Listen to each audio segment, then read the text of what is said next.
Bribka Samra sehari-hari bekerja di Polres Luwu, Sulawesi Selatan. Dia membantu warga yang membutuhkan pelayanan, utamanya pengurusan SIM. Samra biasa menyapa dengan dialek lokal, agar lebih mudah berkomunikasi. Setiap berkas diteliti agar tak berbelik dan warga tak harus bolak-balik. Suasana yang bersahabat membuat warga akrab.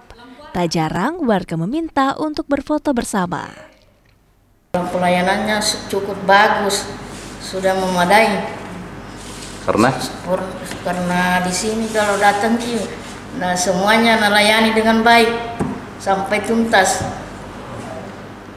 Selama ini ada pernah keluhan atau bagaimana? Tidak ada. Tidak ada ya. Iya. Selesai berdinas sebagai poluan, Samra berubah peran. Sesampai di rumahnya, ia berubah menjadi ibu yang menyiapkan makanan untuk anaknya. Demi menambah penghasilan, ia berjualan jajanan sederhana. Hasilnya tak semua untuk keluarga, tapi juga untuk berbagi pada sesama.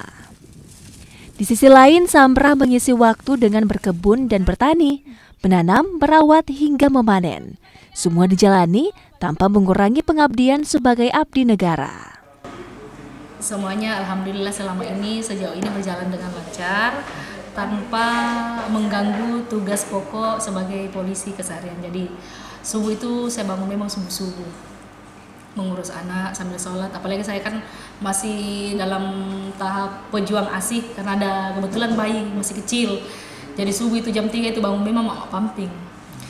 Setelah beres, lantas kan apel pagi jam 6.20. Jadi 6.20, sebelum 6.20 saya sudah di sini kantor. Kebetulan rumah kan dekat dari kantor.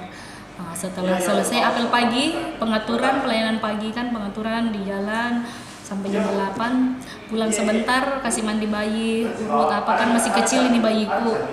Sambil nyambi apa segala macam, menjual kalau misalnya tidak terlalu ramai jualan atau di kedai, saya pergi ke sawah biasa sama suami pulang kantor. Jadi yang jelasnya tidak mengganggu lah tugas pokok keseharian. Bribka Samra, wajah poluan yang tak hanya mengabdi untuk negara, tapi juga untuk keluarga dan masyarakat. Amran Amir, Kompas TV Luwu, Sulawesi Selatan.